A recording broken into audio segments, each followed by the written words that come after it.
वह बस गलती से नदी में गिर गया था, लेकिन अनजाने में ही यह उसके लिए सौभाग्यशाली साबित हुआ और उसने जीवन की ऊंचाइयों को छू लिया। लेकिन जब वह घर जाकर कपड़े बदलने के लिए कार में बैठा तो उसका शरीर अचानक कांपने लगा और अगले ही पल उसने काले रंग की चिपचिपी सामग्री उगल दी। शुरुआत में उसने इस बात पर ध्यान नहीं दिया, लेकिन जब वह शरीर को संभालते हुए घर लौटा तो वह लगातार टॉयलेट पर झुका रहा और उल्टी करता रहा, और जो कुछ भी बाहर आया वह पेट में भरी नदी का गंदा पानी था और एक तीव्र ठंडक ने उसके शरीर को घेर लिया था। मोटी कंबल में लिपटने के बावजूद भी उसे बहुत ठंड लग रही थी। उसे नहीं पता था कि इस समय उसके शरीर में चुपचाप बदलाव हो रहा था। लेकिन अजीब बात यह है कि जब वह अगले दिन जागा तो उसका शरीर अजीब तरह से सामान्य हो गया और उसे पूरे शरीर में ताकत महसूस हुई। यह महसूस करते हुए कि वह ठीक है, वह हमेशा की तरह काम पर चला गया, लेकिन उसे अनजाने में गैंगवार का सामना करना पड़ा और गोली उसे 18वीं मंजिल से नीचे गिरा गई। इस ऊंचाई से गिरने पर सामान्य व्यक्ति की मृत्यु हो जाती, परंतु उसे बिल्कुल भी उम्मीद नहीं थी कि जिक केवल कुछ मिनटों के लिए जमीन पर बेहोश पड़ा रहा और अचानक नींद से जाग गया। यह देखकर जिक एकदम से स्तब्ध रह गया, क्योंकि वह अभी अभी 18वीं मंजिल से नहीं गिरा था। वह क्यों नहीं मरा?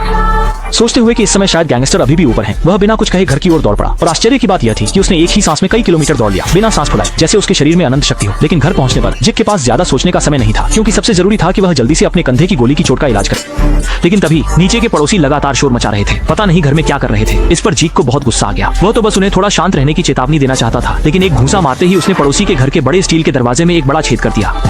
इस दृश्य ने पड़ोसी को तुरंत डरा दिया और वह छिप गया। तब जाकर जीक को अपने शरीर की असामान्यता का एहसास हुआ। अपने मन की धारणा की पुष्टि करने के लिए उसने घर की अलमारी को बाहर खींचा और हल्के से धक्का दिया, जिससे सैकड़ों किलो की अलमारी उड़ गई। फिर उसने घर के हीटर पर ध्यान केंद्रित किया और हल्के से खींचते ही हीटर को निकाल दिया। फिर हाथ से थोड़ा दबाया और तुरंत हीटर को एक हारमोनियम में बदल दिया।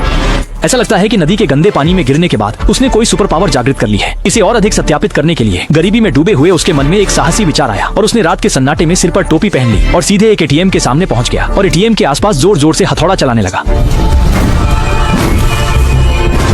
अंत में छोटी सी कोशिश से उसने सैकड़ों किलो के एटीएम को दीवार से खींचकर बाहर निकाल लिया और अंत में उसे घर ले आया। पैसे मिलने के बाद उसने तुरंत ही एक सुविधा स्टोर से अपनी पसंदीदा आइसक्रीम का ढेर सारा सामान खरीदा और घर के फ्रिज को पूरी तरह से भर दिया। फिर वह अपने कंधे की गोली के घाव पर दवा बदलने की तैयारी करने लगा, लेकिन उसे बिल्कुल भी उम्मीद नहीं थी कि पहले की गोली का घाव चमत्कारिक रूप से ठीक हो गया था और उसके शरीर की मांसपेशियां भी जैसे और मजबूत हो गई थी, मानो एक घूंसे से एक बैल को मार सकता हो। जब चीक इस पर हैरान था, तभी पड़ोसी के घर से अचानक एक चीख सुनाई दी। यह जानने के लिए कि क्या हो रहा है, चीक धीरे धीरे घर से बाहर निकला और पाया कि कुछ गुंडे नीचे की महिला पड़ोसी को परेशान कर रहे थे।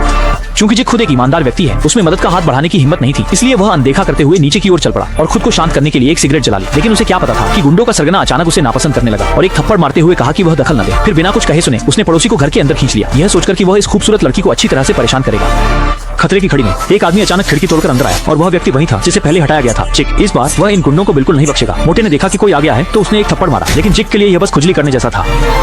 अगले ही पल जिक ने 300 से अधिक पाउंड के मोटे आदमी को उठा लिया और अंत में सभी की चौंकाने वाली नजरों के सामने मोटे आदमी को फेंक दिया। दूसरा गुंडा यह देखकर आगे बढ़कर मदद करना चाहता